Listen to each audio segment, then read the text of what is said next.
കേരളം ഒന്നാകെ ഉറ്റുനോക്കുന്ന മണ്ഡലങ്ങളിൽ ഒന്നാണ് തൃശ്ശൂർ. ഇന്ന് തൃശ്ശൂരിൽ ഏറ്റവും കൂടുതൽ വോട്ട് ചെയ്തിരിക്കുന്നത് സ്ത്രീകളാണ്.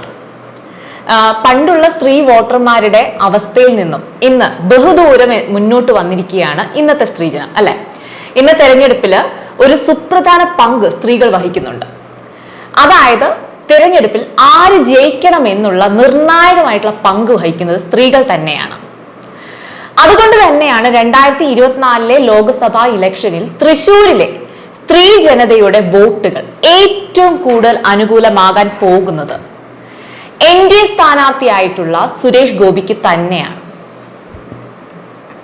അതുകൊണ്ട് തന്നെ ഈ ഇലക്ഷനിൽ സുരേഷ് ഗോപിയുടെ ഗ്രാഫ് ഉയരുമെന്നുള്ള കാര്യത്തിൽ യാതൊരു സംശയവുമില്ല.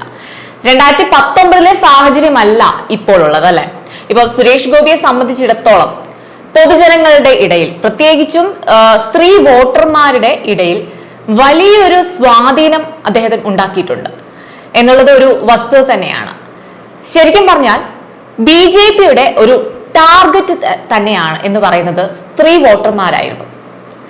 അത് പിടിച്ചെടുക്കാൻ സുരേഷ് ഗോപിക്ക് കഴിയും. കാരണം 2019 തന്നെ നല്ലൊരു സ്വാധീനം സ്ത്രീ വോട്ടർമാരിൽ നിന്നും സുരേഷ് ഗോപിക്ക് ലഭിച്ചിരുന്നു.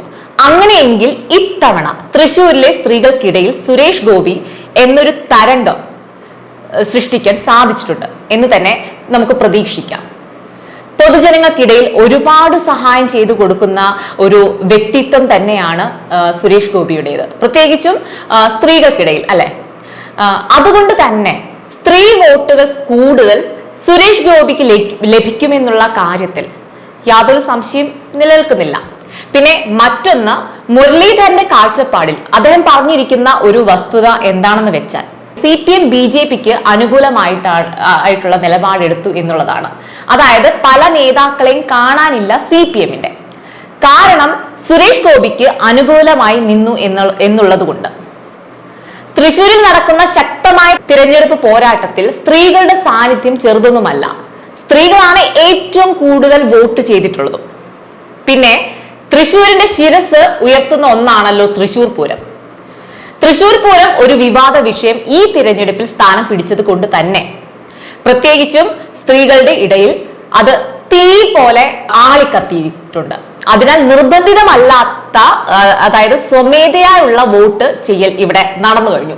അതായത് ഇത് സ്ത്രീ വോട്ടർമാരെ പൂരം വലിയ രീതിയിൽ സ്വാധീനിച്ചിട്ടുണ്ട് എന്ന് തന്നെ പറയാം.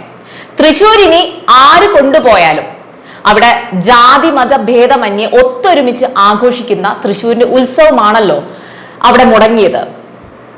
അത് തീർച്ചയായും തൃശ്ശൂരിന്റെ തിരഞ്ഞെടുപ്പിനെ ബാധിച്ചു കാണും എന്നുള്ള കാര്യത്തിൽ ഉറപ്പ് തന്നെയാണ്.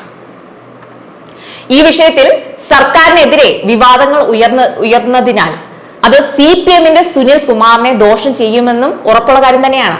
അങ്ങനെയുള്ള കുറച്ച് വോട്ടുകൾ സ്വാഭാവികമായും സുരേഷ് ഗോപിക്ക് ഇവിടെ കിട്ടുകയും ചെയ്യും. എന്തായാലും തൃശ്ശൂർ ഈ ലോക്സഭാ തെരഞ്ഞെടുപ്പിൽ ആർക്കൊപ്പം നിൽക്കുമെന്ന് ഒരിക്കലും നമുക്ക് പ്രെഡിക്റ്റ് ചെയ്യാൻ കഴിയില്ല. എന്നിരുന്നാലും സ്ത്രീ വോട്ടർമാരുടെ സാന്നിധ്യം മുൻപത്തെ വർഷങ്ങളെ അപേക്ഷിച്ച് നോക്കുകയാണെങ്കിൽ ഒരുപാട് കൂടുതൽ തന്നെയാണ്. അതിനാൽ തന്നെ തൃശ്ശൂർ ആരുടെ കയ്യിൽ ഇരിക്കുമെന്ന് തീരുമാനിക്കുക ഒരു പക്ഷേ തൃശ്ശൂർ സ്ത്രീ വോട്ടർമാർ തന്നെയാകും.